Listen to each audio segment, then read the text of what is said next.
We were talking about Corporate Landing Elementary School earlier today on our phone call, and I'm trying to remember like what the hallways look like. Oh, I remember. Yeah, because I went back there a few times when Jonesy was still in school. Like I was like 3 years ahead of him, so I would go back like and visit or whatever, and the teachers would remember me. Isn't that weird how that works? I told you this story recently. I was in Walmart here, and I saw this lady down the aisles in the cereal aisle, and I knew exactly who she was. I said, "Wow, that's my second grade teacher." Oh, that I don't remember that far back. That's yeah, crazy. Yeah, dude. and I looked down there, and she looked over, and we caught eyes, and I said, "Mrs. Peterson," and she goes like this, dude. She goes, "Mr. Matt Cole." That's wild. Isn't that crazy? I was blown away that she remembered me. I mean, I'm 34, second grade. That's wild. That's a long time ago. That's a long time ago. That's a long time ago. Oh, go like this. Oh, what I got? On the other side, you got eyelash. I got an eyelash. You're supposed to make a wish. That's what they say. Really? That's what they say. Something about that. Well, it's gone. I get the wish is gone. Yeah, I have no wish. Look at you. Oh no, you getting hairs all over. That's yeah, dude. That's just an ugly beard, dude. Like, that's just terrible. No, but you did have eyelash. Okay, thank you. Okay, cool. I just remember the hallways at Corporate Landing Elementary School being real big as in wide and tall. Maybe it was just because we were smaller. No, that was a big school. Yeah, it was a new school. We opened that school. I think we were the first class there. Oh no, we were the first or second class there. We were. It was a brand new building. I mean, I remember the main entrance. I remember the parking lot. I remember all that, man. The gymnasium. Yeah. It was all fresh. Yeah. I felt spoiled in that school. It was so nice. You said elementary? No, Corporate Landing Middle School. Okay, I might have said elementary, but middle school. Yeah, because I was about to say, I don't remember you from elementary. I remember you from middle school. Yeah, no. And it was like, it was either 7th. I don't think it was the earliest 7th. I think it was 8th grade. 8th grade, yeah. It was the tail end of middle school. Because I did 6th grade at Princess Anne Middle School. Okay. And then I went to Corporate Landing when it opened when we were in 7th grade. Yeah, I didn't remember the Princess Anne thing. I was in Corporate Landing Elementary, the whole thing, and then middle school. Yeah. And then 8th grade is when we ran into you. But did we have classes together? Or we just kept crossing in the hallway? Yeah, no, we had lockers close to each other. Yeah. If you remember that. I remember. That I remember. That was... It was like in between my science... No, we had science together. With who? We had science together with the Jewish lady. Goldstein. Yes. Yo, you want to hear a funny Goldstein story? That's funny. You're absolutely right. We did. Yeah. We had Miss Goldstein.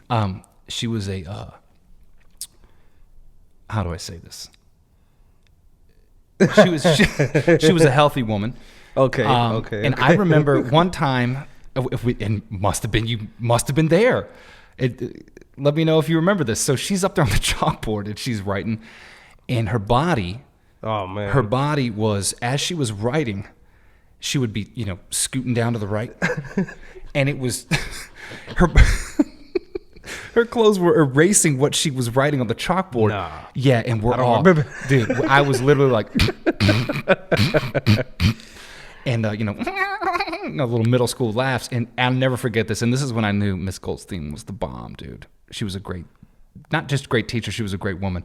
She saw what she had done and turned around and she laughed, and then she goes back to what she was doing. So she didn't address it. She laughed, but then we start snickering again, and she goes, "Students, just relax. The eclipse will move eventually." That's what she said, man. The eclipse will move eventually. And that was Miss Goldstein, man. Corporate Landing Elementary School. That's middle school. Sorry, jeez, middle school. Yeah, funny enough, it was a precursor to our personalities today, because you used to sit like in the front left, and I sat in like the back right, like the last row. Yeah, you couldn't even see the chalkboard from where you were sitting. Yeah, I remember that class. I remember that I failed that class too. I went to summer school for that class. Yeah, because I didn't do any work. Yeah, at all.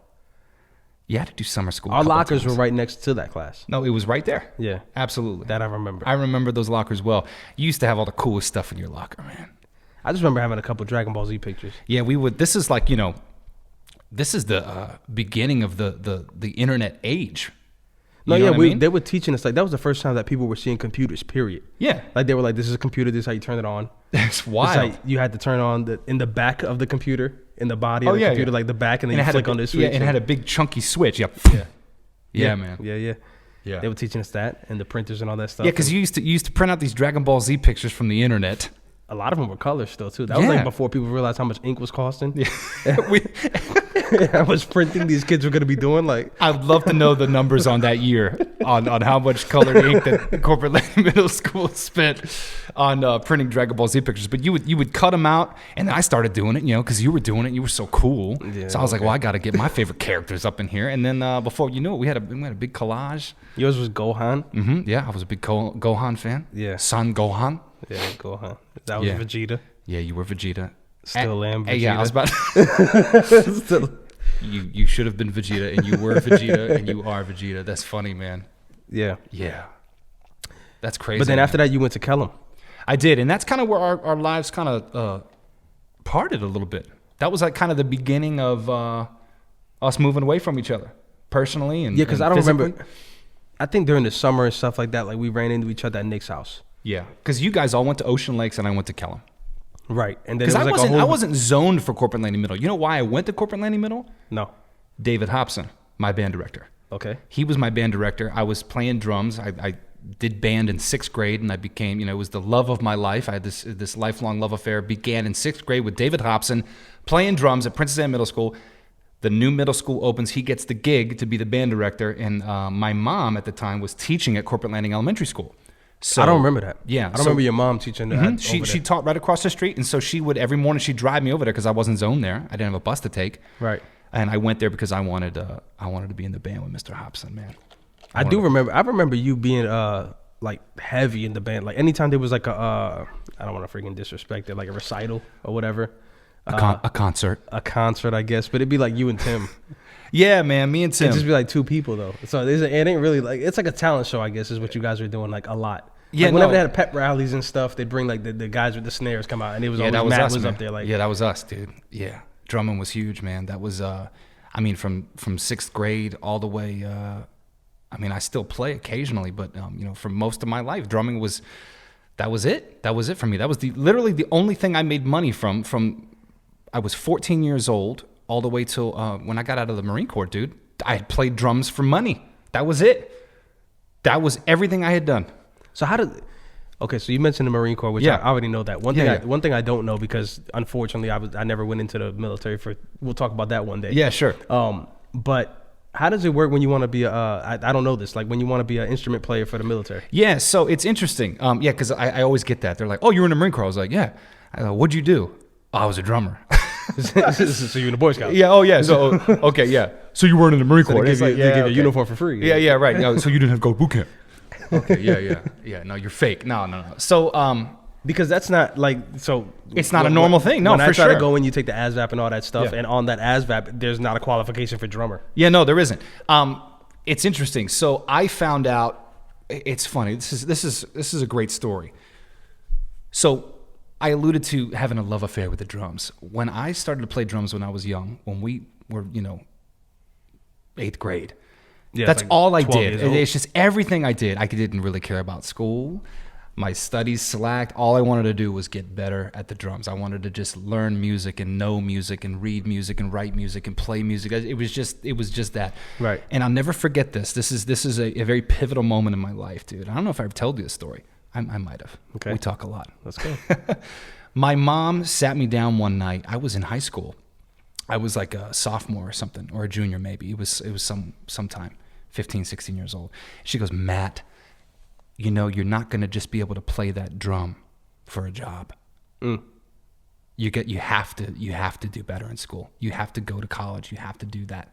You can't just play your drum." Side note, turns out you were wrong, Mom. But Oh, I love you, Mom. It's fine. I told her to listen to this episode. And, it was not like a malicious thing. Mom was never just like, nah. crush your dreams. You're going nowhere with those drums. I joke about that because I Yeah. heard similar things about drawing and music and stuff like that too. So Yeah. that's a parent's job to tell you what you're not gonna work out doing. Like that's just Yeah. There are very few opportunities to be a professional musician.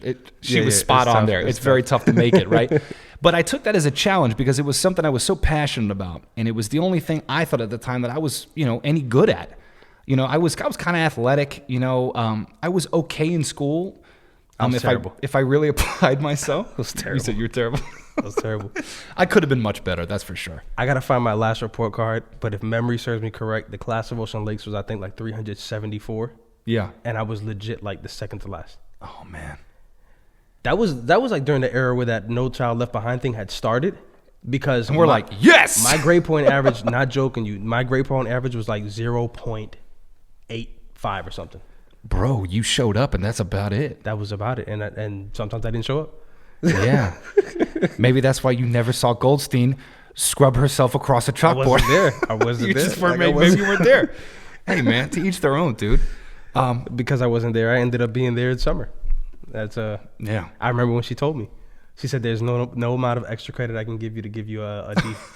She was like, "I've tried." She's like, I want to help you. Yeah, no, she like legit, but I like, cannot help you. I remember she sat me down and like it was quiet. The class was leaving, and she's like, "You have so many zeros that I've tried to go in there and plug in 100 on a few of them just to see if I can get you up to a D, and I can't."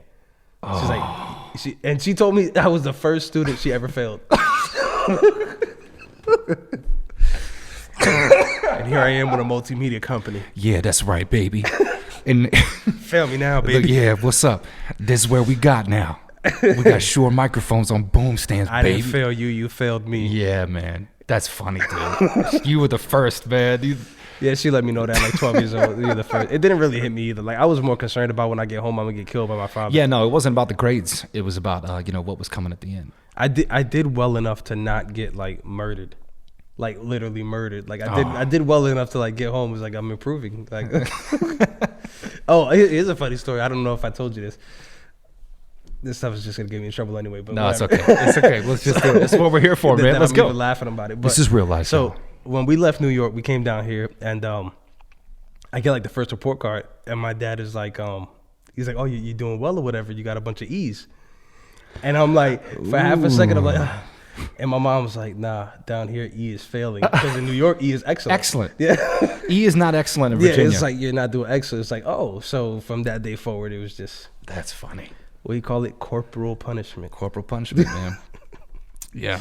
Well, let me get back. Let me answer your Yeah, question. yeah, We're gonna Drumming, go around all the way drumming drumming, and how that relates to the Marine Drumming. Corps. So Yeah. she told me, "You're never gonna play your drums, Matt. You gotta do better in school." Yo, you're imitating your mom, dude. You can't do the voice. She doesn't sound like that You at all. can't do that voice. My mother has a beautiful voice. I Yeah, love your you, Mom. mom's real nice. I love you very much. Yeah. She told me that, and so I took that as a challenge. I was like, well, you know what? I'm gonna find a way to do it. And my stepbrother at the time had just joined the Marine Corps. This was right after 9/11. This is 2001. That's a He joined crazy the time to join the Marine Corps. Yeah, he joined the Marine Corps literally like 2 days before 9/11 happened. Oh, before? Yeah. Yeah, 2 days that's before. just bad luck. I thought you meant like the towers got hit and he's like, I'm signing up. No, America. yeah, no. Like, He if my brother, he would though. He would have done that. But That's yeah, tough, it man. was like 2 days before 9/11. So anyway, he's he's a Marine now. He's been in for like a year and he's getting deployed, and I'm super proud of this guy. And Mm-hmm. anyway, I was at an all city jazz concert. I was one of the all city jazz drummers, and one of the guys in the band, I can't remember his name, he was a sax player, but he was joining the Marine Corps to be in the band. And I was like, there's a band in the Marine Corps? And so he took me on like a lunch break. It was I can't remember the school, but there was a recruiting station like 2 blocks down the road. Huh. So he was like, "Come on, I'll introduce you to my recruiter." I'm like, "Okay."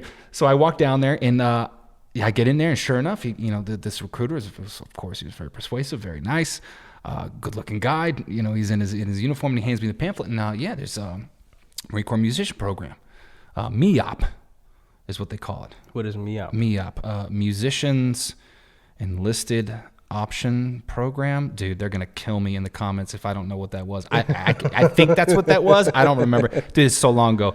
But anyway, I saw that and I was like, well, so what does that mean? I gotta go to boot camp? And they were like, mm-hmm. I was like, okay. Am I like shooting guns and stuff? They're like, mm-hmm. And you will go to war when it's time. Like, Yeah, and it's funny because he told me that. He said, now look, and this is where I learned this saying. He said, what you need to understand, son, is every Marine is a rifleman. And it doesn't matter what your job is. If we need you, we need you. And I was like, but I get to play drums though. And he was like, yeah, you would go play drums. I said, okay. So there was a couple of different options. There was the fleet bands, which there's like at the time I think there was like 12. But then there was two groups in Washington D.C. The president's own, the president's band, and then the commandant's own. And the commandant's like the highest ranking officer in the Marine Corps, and that one was a drum and bugle corps. And I was like, So the president's own, they don't go to boot camp, they don't do any of that. They're the fake ones.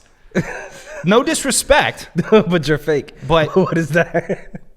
You're not a Marine, man.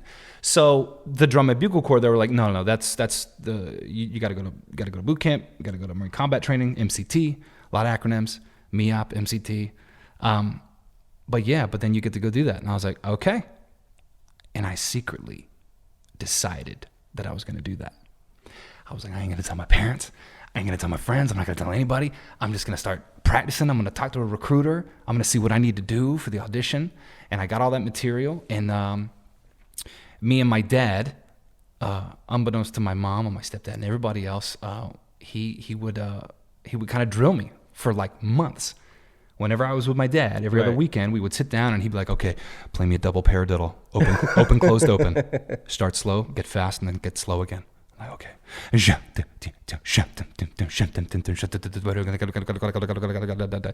And we would do that. We did that for like 3 months.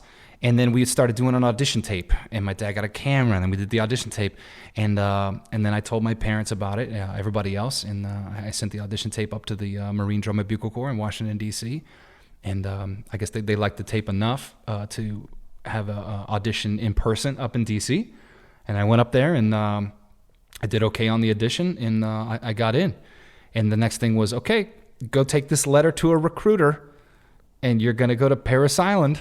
And you're gonna go become a Marine. Good enough to drum. Yeah, now you're gonna go. Now you're gonna learn how to be one of us. And I was like, okay. And then I went into the Marine Corps, and I did 8.5 years in the Marine Corps. So do they keep training you how to play drums? They keep teaching you? It's interesting. So in the Drum and Bugle Corps up in D.C., it's a little different than the fleet bands, as they call them. There was no A school. I know a lot of the military people say A school. We had on-the-job training.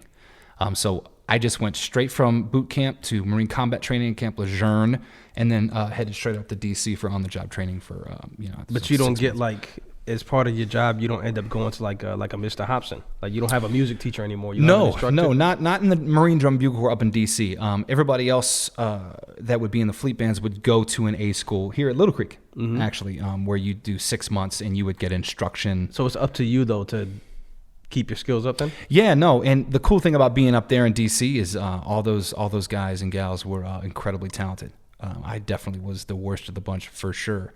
So it was just really cool to be surrounded by really, really great musicians, and you got to surround yourself with people that can push you. And so it was just on you to practice, learn the music, learn how to move. They were good, right? They were good? Yeah, no, they were good. They were good. They're much better now. I'll tell you that. For like government work, or is no, they were good. Okay. They were good. This was 2004. You should see these kids now, dude. These kids up there in DC now, they're out of control. Shout out to all those boys and girls up there doing their thing in DC at the DMV now. It's nuts. It's stuff I could not hang. I couldn't hang. Today? Oh, absolutely not. You let me practice for 6 months and I couldn't hang.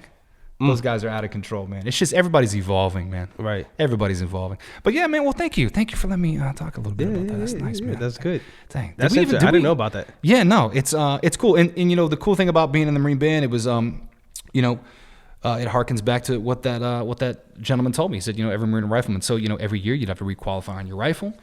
You have to do your physical fitness test, your PFTs, as they call them. You had to stay in shape. You had to be combat ready, basically. And you did 4 years? I did 8. A little over 8. Yeah, 8.5. Oh, you're halfway there. You should have done the 20. Yeah, everybody tells me. Yeah. Well, I wouldn't be here sitting with you if I did 20, Tony. Well, how long ago was that? You might have.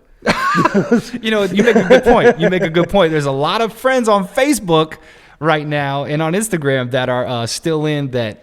I'm like, yo, you're a gunnery sergeant? You've got 17 years in? I'm like, man, I could have almost been done. It could have been done. Yeah, no. It just, I wasn't a lifer. I'll say that. I wasn't a lifer. That's fine. I mean, you went in, you served, you got what you Oh, no, man. I would never change it for the world. It made me who I am today. It's awesome, man. And, much respect to the Marine Corps and all of our people in uniform, man. It's awesome. Yeah, I'm glad I did it, for sure. Yeah, no. Wow, you went right after high school, right? Yep. I was a little 17-year-old man. Yeah, right after high school, I fooled around for a whole year doing nothing. Eventually, I got, I don't know, like 3 or 4 jobs. Ended up walking to work over and over and over until I saved money and got a car. There you go. And then I spent my time at Chick-fil-A, like 10 years at Chick-fil-A. I think it was 10 years. It was crazy. That's a long time. That's a real long time anywhere. Yeah, it's a decade somewhere. 10 years there. But I learned a lot there. Ups and downs. It ended when it had to end, dude. It's a real, like, I attribute it to a real spiritual thing when it had to end. I knew that relationship I was having with the job at the time was toxic. Yeah. I knew it for a whole bunch of different reasons. My head wasn't in the right place, and there was things going on that I wasn't really happy about anyway at the time. But I knew it was time to go. And since I didn't make that decision, it seems that God made that decision for me. And yeah, you know, management changed over there, things happened, and it just threw me in a loop, and it put me in a position where it just tested your character. Like, it's like, you got to figure this out now. Like, you freaked out on a bunch of people one day, didn't you? No. You just came in there and started flipping trays and stuff. No. No, I'm just messing with you, man. that story about the exit there is actually a long story too. But I mean, long story short, it didn't work out. Ownership changed, and we just went separate ways or whatever. And it's funny. I drive past you all the time. I wouldn't mind actually stopping in there. I'm not like a crazy vindictive person. Like, it's the past is the past, dude. It's like, things happen. We move on. Like, it's whatever. Man. It's just water under the bridge. You keep moving. I mean, I've gotten to a way better place in life now. I mean, I don't know what else I could want at this point. I got everything I could possibly want. I mean, we both got families now. We got children, dude. Got families, got kids, got homes. Yeah, this is wild. Yeah. I mean, I don't know what else. We're building this thing up. We got a company now, I guess. Huh? Look at this. I mean, this here is just playing around. No, this is just fun, man. The company thing is like, that's the big thing. Yeah, so how did, I mean, I don't even know what time we're at right now, but that's okay. It'll feel natural. It'll feel natural. It's just like, all right, we've said enough. So, you know, I get out of the Marine Corps. I have a child. I find the love of my life. You know, you do the same. We have kids. Here we are. How did we come together again? Oh, that's Facebook. Isn't that funny? Yeah. Thank you, Facebook. Yeah, thank you, Zuckerberg. Yeah, thank you for thanks, Mark, for taking it off of your homeboy and running with it on your own. Yeah. Yeah, because you always kind of, we were friends on Facebook for years. And like on and off again, you know, you would like something of mine, or you'd like, dude, I'd put like a drumming video up there and you would share it, man. Yeah, I'm still like kind of like the repost master. Yeah. Like, I'll still like, if you know, support. That's what's messed up. Like, you kind of do, like, if you start going down that rabbit hole of social media and seeing who does stuff and who doesn't, it's like, some people get real petty. Like, you see, like, your friend trying to chase his dream, and you don't even give him a repost. You don't give him a like, nothing. Let me tell you something, dude. It's a lot of work to move that hand and click that button. Yo, supporting businesses has never been easier, and people won't even do that. And you know what? That's okay. That's all right, dude. A repost. So look, this opportunity to just, if your friends are doing something, just repost it, man. It helps, man, for sure. If you're not even gonna like help financially, the least you could do is repost it. Somebody else might see it that could buy their services or something. But yeah, I don't know. It's funny that's a whole different topic too. How like we as a people are so comfortable with doing free marketing for brands that don't care about us. Yeah, like check out these new Nikes I bought and stuff like that. But your boy that just opened up a restaurant, you won't go over there and just isn't it funny how that works? Buy a dish or nothing. Like, no, but you got LeBron's jersey on. You showing everybody. You know I'm rocking that North Face though. Yeah, I gotta have that logo. That's crazy. Yeah, it's nuts how that works, man. But Facebook brought us together again, dude. And I think you reached out. I think, right? I think what happened is I might have posted something. It's funny the timing of it all because so Jerome had gotten he was at a job where he had started messing with video, and at that time I was pitching to my current employer because I was just getting kind of antsy. I wanted to do new things at my current employer back then, and I'm just like, you know, you guys aren't present on social media, and I'm thinking like, you know, the way I see things is like, don't sit around waiting for a raise, make opportunities for yourself. So I was like, these people aren't doing anything like with social media. Let me go buy a camera and see if I could fool around with this and do training videos, and we could somehow throw those on the internet or do marketing videos or whatever. Was this at Hermes? At Hermes, yeah. Yeah, Hermes Abrasives. It was a great job. That was, you know, one of the best jobs I've ever had. Fantastic people over there. I was actually sad to leave that job, but whole different topic. But that was a great job, and those great people over there. So you got your camera. Yeah, I got the camera and I was pitching that thing to them. And while I was working with them, Jerome was kind of pitching video to his job at that time. So he brought over actually a bunch of video that he shot with their equipment, and he was like, "Hey, can you help me edit this?" Oh, cool. So I started editing that, and I think I must have posted something that you were like, "Oh, I'm doing video too. We should get together." You had posted a video. You or know what something. I think? You know, I think it was. It might have been the fact that when Hermes started like showing real interest in doing a video, and they were like, "We want to actually pay you to do a video," I went and bought the GH5 Yeah. because I was like, "So now this is gonna be serious. I need to get a better camera." Yeah. So I got the GH5, and I think I posted that, and you were like, "I got the same camera." That's what happened. So I remember the photo. Something like that. You posted because you had a bag for it or something, or maybe not. I don't know. But you did post something about having the Panasonic GH5, which is the cameras we're shooting 2 of our 3 on right now. And you're right. I had the same. Either I had the same camera or I wanted to get the same. No, camera. I think you had just gotten it. I had just gotten it. You And I was like, you got it from because you told me the story, like when we hooked up, when we got back together and when we talking about all this stuff, it was at your in-laws' house in Pungo, and and you were telling me how your uncle helped you out with a couple things or whatever, and you had just got the iMac and the camera like the same like month or something. Yeah, I had just got all the and gear. I had it for like a month or two, the camera also. Yeah. So we just talking about that. And then one thing led to another, and I was like, dude, it was so funny. Like, I think we were messaging on Facebook. I was at my in-laws in Pungo, and I was like, yo, dude, we got to get together. And I think you were like, well, what are you doing right now? And I was like, I'm at my in-laws. You want to come out here? It's out in Pungo. Yeah, that's probably the case. That's usually how it goes. No, right? and you were like, okay. Yeah, let's go. And you like dropped what you were doing. It was like 2 PM on like a Sunday or something. And at that point, I hadn't seen you in over 10 years. Yeah. That's like literally seen you like in over like 10, probably 15 years. Yeah, no, for sure. And it was so wild that you just dropped what you were doing and drove 30 minutes across town and went out to the country. And I was out there. I'll never forget this for the rest of my life, man. I was out there on the porch, and I was like, yo, Bree, my buddy Juan Barrios is coming over. She was like, who's that? I was like, an old friend from when I was in middle school, and he's kind of doing the same thing I'm trying to do, and he's wanted us to come over and reconnect and say, hey. She was like, okay, cool.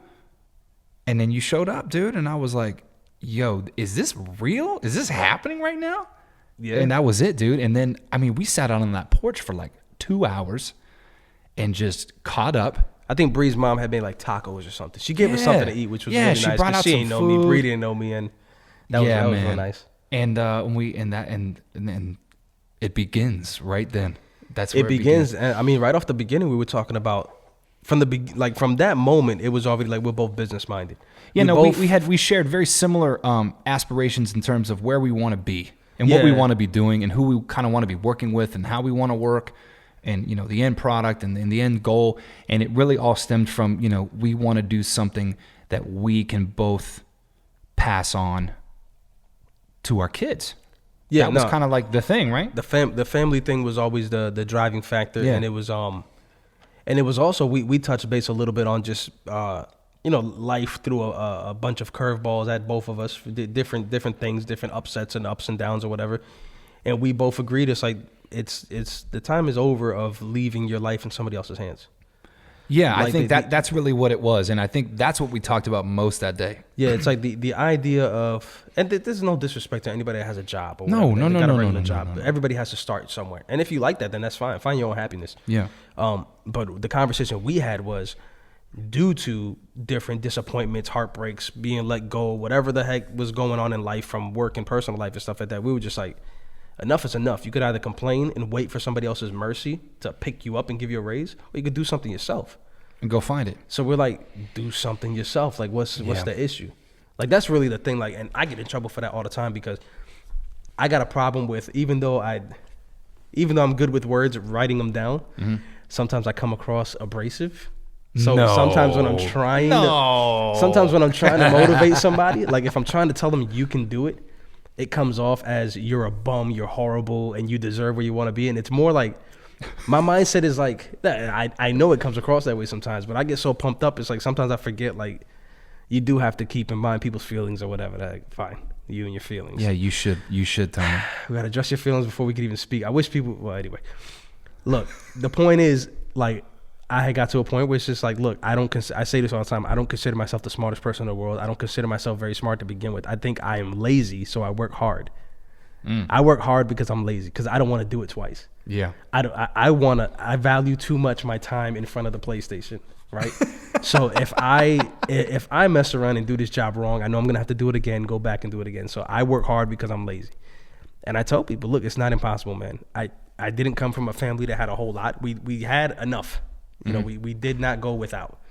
But there were people that were way more fortunate than me, and I could have complained. I could have been like, well, I'm not even going to try because so-and-so has a head start or whatever. No. Save your money. Stop buying the video games. Don't buy shoes every single month. Don't go to the movies every single night. And save up, man. Start somewhere. And that's what I did. I saved up. Something woke up in me where I was like, it's time. I started cutting out a lot of discretionary spending. And until I had the money to start doing it again. There was a time, and you know this because you went through ups and downs too economically. And a lot of people, this is familiar. There was a time I had to go to Walmart with calculators. Yeah, man. And no, just on the phone, like I only got $20. And I had to start going backwards. Like, okay, and you start taking things off of that list. Yeah, like what do I absolutely need? You know what? Put the bread back. Yeah, no. I've been there, dude. Yeah, no. And I've been there. I learned what it was to go to the register. And it's like after they're ringing up, the tax was more than you thought. And you got to tell the lady at the register, put back the you have to make the ham. Dude. Like I was Been there, man. I was there. So because I was there, I find myself with less patience for people that are doing what I perceive to be they're doing okay, because you're still buying things. Like, you know, you might have your vices or whatever. You might smoke a little bit. You might drink. You might still go to the bar or whatever. Those are fine. But if you're doing those things and you're saying you can't chase your dreams because of money, you need to start cutting those things back. Yeah. And bring those things back into your life later. I'd argue you don't need those things to begin with, but if you choose to do those things, you got to bring them back later, because you can have everything you want. That's Oprah said that. You can have everything you want in life. You just can't have it all at the same time. No, she said you can have a car. Yeah, you can have a car. You get a car. You get a boat. You get a mansion. Yeah. But yeah, no, I don't. No, dude. I don't do well with that. I don't do well with people that are at least in my physical area. Like if you're from Virginia Beach, if you're from, you know, the 757 now that they say Hampton Roads and all this stuff, and you're telling me you cannot for XYZ reason, that frustrates me, because I'm like, I can guarantee I did not have that much more than you. Like, and I made it work. Because in my mind, enough was enough and I wanted more, and that's where it starts. The moment you know you want more, then go do something about it. So that was a conversation we had in front of Bree's house. Yeah. And we really did align that day. And of course it was great to see you again, man. Yeah. Yeah, man. You looked great. I was like, man, this dude hasn't even aged yet. Yeah, I don't now know. Dude, I got a white, dude. Do you see the white beard? You do got it's white, dude. You got quite a few gray hairs. Yeah, on dude. the face No. stuff, yeah. It's white. Yeah. My goodness, dude. Yeah. 34. It's okay. They say that's stress. I don't know if that's stress. Yeah. Is it? I don't know, because I don't think I got any gray hairs. No, you don't. No. Shut up, Tony. So jeez. You got to live carefree, I suppose. Yeah, man. Well, this is it, dude. This is the Tsunami Podcast, man. This is what we're gonna be doing every week.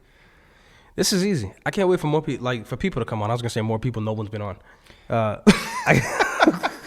yeah, for more people besides you and me. Yeah. I mean, we're just getting started, but I'm excited about the conversations we're gonna have with other people. I wanna hear. No, that's what excites me the most is bringing, like you said, bringing somebody on. Let's hear your story. We want to talk to business owners, small business owners. We want to talk about people who've made it, who are trying to make it, like us. And let's talk shop a little bit, man. And I want to hear, like, whoever hears this and says I want to be a part of that, come ready to talk about the bad stuff. I don't want to hear about your best month. I don't think those things are helpful. Like, that's the problem with social media. You only see the highlights. Yeah. Like, come here ready to talk about how you almost went bankrupt. How you had to take out a second mortgage. Come here talking about those things. And if you're not comfortable talking about it, this might not be the podcast for you, because those are the things people need to hear. They need to hear that you can hit the bottom several times and still climb out of it. No, for sure, man. Jerome's good for that. Jerome's got a lot of bottom stories. I'm excited to have Jerome on, man. I want him to tell stories about how you can lose it all, and still come back. Yeah, man. You can lose it all twice and still come back. Oh, wow. You can lose it all twice. Oh, man. I can't wait. Yeah. Yeah, we're gonna bring people on. We're gonna go once a week, And we're just going to talk about some stuff, man. I mean, I'd love to have a couple of things we want to hit on, but it might just be like this, baby. Yeah. It might just be like this. Yeah. You know? But we can't wait, man. It's going to be a lot of fun. We bringing everybody on here, man. Let's get everybody on. Let's go. It's a celebration. It is, baby. Mom, you want to come on the podcast? She should. She should. No, I think we should. No, for sure. I think she should. She got the cheerleading. She's got Renegades Cheerleading Association in their 17th year. 17th year that group has been going. We can bring everybody on. I don't know how comfortable your mom will get, but I want to hear bad stories from your mom too. Like as far as like just job related stuff. Like I want to hear. No, that. she's got a couple. Your mom's real sweet. She got like a real calm demeanor about her, but if we could get her in a little bit of like the talking about the frustrations without sparking that out of her, like that could be fun. Be funny, man. Let's do it. All right, man. Yeah, that's good. We good? Until next time. Yeah, let's do it. Fantastic. I'm Matt, and this is Tony, and this is the Tsunami Podcast. Yes, sir. You're always late. I can't take you anymore. You have no more 6